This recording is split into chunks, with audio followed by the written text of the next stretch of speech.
اگر اس نے نکاح کیا ہوا ہے تو اس کا نکاح فاسق ہو جاتا ہے۔ لیکن یہاں پہ سامعین ایک بات اور واضح کر دینا ضروری ہے کہ اگر کسی کی ذاتی حوالے سے کہ دنیاوی حوالے سے کسی سید کے ساتھ کوئی پرابلم ہے، کوئی مسئلہ چل رہا ہے، تو اس وجہ سے اگر کوئی کسی کا کوئی اختلاف ہے تو وہ ایک الگ بات ہے۔ لیکن اگر کوئی اپنے دل میں یہ بات رکھے کہ یہ سید کیوں ہے،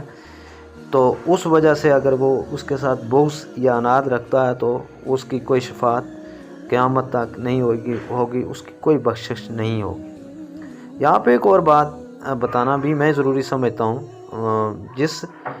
یوٹیوب چینل کا میں نے آپ سے ذکر کیا اس میں ایک اور عجیب قسم کی ایک گفتگو کی گئی کہ امام مہدی جو ہیں وہ گوہر شاہی ہوں گے، کوئی گوہر شاہی ہیں، پتہ نہیں کون ہے وہ، سیدنا گوہر شاہی ہوں گے۔ حالانکہ ایسی بات نہیں ہے۔ امام مہدی حضرت علی کا قول ہے، آپ کا بیان ہے، آپ کا فرمان ہے کہ وہ سادات سے ہوں گے، وہ 12ویں امام ہوں گے اور وہ حضرت حسن کی اولاد سے ہوں گے۔ اور وہاں پہ عجیب قسم کی بکواس وہ بندہ کر رہا تھا جس کی کوئی دلیل نہیں تھی، جس کے رد میں یہ ویڈیو آپ سمجھیں کہ میں پیش کر رہا ہوں۔ وہ کہہ رہا تھا کہ کیونکہ جو گوہر شاہی ہیں ان کی والدہ جو ہیں وہ سید زادی ہیں، اور جس طرح حضور رسالت مآب صلی اللہ علیہ وآلہ وسلم کی اولاد کا سلسلہ حضرت فاطمہ سے چلا ہے، نعوذ باللہ اس شخص کا جو شجرہ ہے وہ بھی اسی طرح چلے گا۔ حالانکہ یہ نہیں ہو سکتا، یہ پوری کائنات میں یہ واحد قانون حضور رسالت مآب صلی اللہ علیہ وآلہ وسلم کے لیے ہی ہے۔ اس لیے سامعین آپ سے یہ گزارش ہے کہ اس طرح کی جو واقعات، جو بکواس، جو مختلف چینلز پہ یا گستاخ اہل بیت جو کر رہے ہیں ان سے باخبر رہنا ہمارا انتہائی ضروری ہے۔ میں گزشتہ دنوں ایک واقعہ پڑھ رہا تھا جو بہت ہی اہمیت کا حامل ہے، اور وہ بیان فرما رہے تھے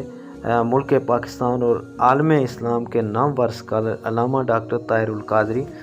جس میں آپ نے یہ بھی پڑھا سنا ہے کئی بار، آپ کے علم میں بھی ہوگا، اگر نہیں تو میں بھی بتا دیتا ہوں کہ جب حضور رسالت مآب صلی اللہ علیہ وسلم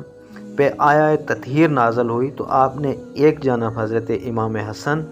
دوسری جانب امام حسین، آگے حضرت فاطمہ اور پیچھے حضرت علی کو بٹھایا، درمیان میں خود بیٹھے اور چادر اوڑھی، اور چادر اوڑھ کے آپ نے یہ فرمایا کہ یہ میرے اہل بیت ہیں، اے اللہ تو بھی ان سے محبت رکھ، مجھے یہ پیارے ہیں، عزیز ہیں، میں ان سے محبت کرتا ہوں، اور جو ان سے نفرت یا دشمنی رکھے گا، حضور نے فرمایا کہ وہ میرے ساتھ دشمنی رکھے گا، اور اللہ تو بھی اس کو اپنا دشمن سمجھ۔ اس لیے یہ انتہائی ضروری ہے لوگ، کیونکہ آج کل ہر طرف نئے نئے چینلز آ گئے ہیں، نئی نئی تعلیمات آ گئی ہیں، لوگوں نے بغض اہل بیت کو دل میں رکھتے ہوئے صحابہ کرام رضوان اللہ تعالیٰ علیہم اجمعین کی فضیلت بیان کرنا شروع کر دی ہے۔ حالانکہ ہمارے نزدیک حضور کے صحابہ اور اہل بیت انتہائی عزت و احترام کے لائق ہیں۔ حضور رسالت مآب صلی اللہ علیہ وآلہ وسلم نے اپنے صحابہ کرام کے حوالے سے فرمایا کہ جو شخص میرے صحابی کا دشمن ہو، اگر وہ بیمار ہو تو آپ اس کی عیادت کرنے کے لیے نہ جائیں، اگر وہ مر جائے تو آپ اس کے جنازے میں شامل نہ ہوں، اور اگر وہ ٹھیک حالت میں بھی ہو تو آپ اس سے کسی صورت میں کوئی تعلق قائم نہ رکھیں۔ حضور رسالت مآب صلی اللہ علیہ وآلہ وسلم کی زندگی کا ایک واقعہ جو محبت صحابہ کے حوالے سے انتہائی اہمیت کا عمل ہے، وہ بھی آپ کے خدمت میں پیش کرتا ہوں۔ فرماتے ہیں کہ ایک بار حضور رسالت مآب صلی اللہ علیہ وآلہ وسلم نے ایک جنازہ ہو گیا اور بہت سارے لوگ وہاں پہ اکٹھے تھے، تو حضور بھی وہاں جا پہنچے، تو حضور صلی اللہ علیہ وآلہ وسلم نے اس جنازے کے منہ سے کپڑا اٹھایا، اور کپڑا اٹھا کے جب دیکھا تو آپ پیچھے واپس آ گئے، اور آپ نے فرمایا کہ میں اس کا جنازہ نہیں پڑھوں گا، اور لوگوں کو بھی فرمایا کہ آپ بھی اس کا جنازہ نہ پڑھیں۔ جب لوگ بڑے تعجب کا شکار ہو گئے کہ یہ ایسا کیوں ہو رہا ہے، تو حضور رسالت مآب صلی اللہ علیہ وآلہ وسلم نے فرمایا کہ اس کا جنازہ نہیں ہو سکتا۔ صحابہ نے اصرار کیا کہ حضور ہمارے ماں باپ آپ پہ قربان جائیں، آپ ایسا کیوں فرما رہے ہیں؟ تو حضور رسالت مآب صلی اللہ علیہ وآلہ وسلم نے فرمایا کہ یہ میرے عثمان کا گستاخ تھا، تو اس چیز سے یہ بھی واضح ہوتا ہے کہ جہاں پہ ہم صحابہ کی عزت، تعظیم و توقیر کو واجب سمجھتے ہیں، وہاں پہ اہل بیت کی محبت بھی ہمارے لیے اس سے زیادہ قابل احترام ہے۔ ہمیں ان ابہامات میں نہیں جانا چاہیے۔ اس طرح کی جو فتنہ لوگ پھیلا رہے ہیں ان سے ہمیں گریز کرنا چاہیے، اور قرآن اور سنت کی روشنی میں جو احکام اہل بیت کے حوالے سے یا صحابہ کے حوالے سے ہیں ان پہ ہمیں توجہ دینی چاہیے۔ اور سب سے اہم بات یہ ہے کہ جب بھی آپ کسی چینل پہ دیکھیں تو کسی اتھینٹک عالم دین کی گفتگو سنیں۔ جو لچے لفنگے ہر گلی محلے میں یا چوراہے میں بیٹھے ہوئے ہوتے ہیں، بکواس کر رہے ہوتے ہیں، ان کی گفتگو سننا جو ہے وہ ہمارے لیے ہلاکت کا سبب بن سکتی ہے۔ میں دعا گو ہوں کہ پروردگار عالم ہمیں اہل بیت اطہار کی اور صحابہ کرام کی عزت، ان کی تعلیمات اور ان کے کارناموں پر عمل کرنے کی توفیق عطا فرمائے، اور ہماری آنے والی نسلیں اہل بیت اطہار اور صحابہ کرام رضوان اللہ تعالیٰ علیہم اجمعین کی جو سیرت ہے اس کو اپنائیں۔ یہاں پہ بے شمار قسم کے ایک ابہام یہ بھی پیدا کیا جاتا ہے کہ آیا وہ حضور کے جو اہل بیت ہیں ان میں حضور کی ازواجات مطہرات یا آپ کے اہل بیت جو ہیں وہ بھی شامل ہیں یا نہیں؟ تو حضور کی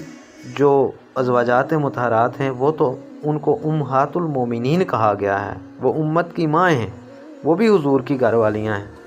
ہمارا یہ ہرگز یہ فرض نہیں بنتا، ہماری یہ ذمہ داری نہیں ہے کہ نعوذ باللہ کوئی بھی شخص حضور رسالت مآب صلی اللہ علیہ وآلہ وسلم کی کسی بھی زوجہ کے بارے میں کوئی غلط گفتگو کرے یا کوئی سوال اٹھائے۔ تو اس لیے یہ شارٹ سا پیغام تھا میں جو آپ کو دینا چاہ رہا تھا۔ کوشش کریں کہ یہ جو بنیادی مسائل ہیں اس حوالے سے جو آج کل، کیونکہ ایک ٹرینڈ ایسا چل گیا ہے کہ صحابہ اور بعض لوگوں نے اہل بیت لگا رکھا ہے۔ ہم صحابہ کے بھی نوکر ہیں، ہم اہل بیت کے بھی نوکر ہیں، ہم صحابہ کو بھی مانتے ہیں، ہم اہل بیت کو بھی مانتے ہیں، لیکن یہ جو فتنہ فساد اور یہ جو منفی پروپیگنڈا کیا جا رہا ہے جس کا دین اسلام سے کوئی تعلق نہیں ہے، ایسے فرقے جو نفرت پھیلا رہے ہیں ان فرقوں سے ہم سب کو دور رہنا چاہیے۔ انشاءاللہ یہ ایک مختصر سا پیغام تھا، سرسری جائزہ ہم نے لینا تھا، اور جو کیونکہ اس طرح کے مسائل پیدا ہو رہے ہیں ان کے خاتمے کے لیے یہ آپ سمجھ لیں کہ اشارہ دینا ضروری تھا۔ انشاءاللہ آئندہ تفصیلی گفتگو کے ساتھ آپ کی خدمت میں پھر پیش ہوں گا۔ اس وقت تک کے لیے اجازت دیجیے۔ اللہ نے کے بعد۔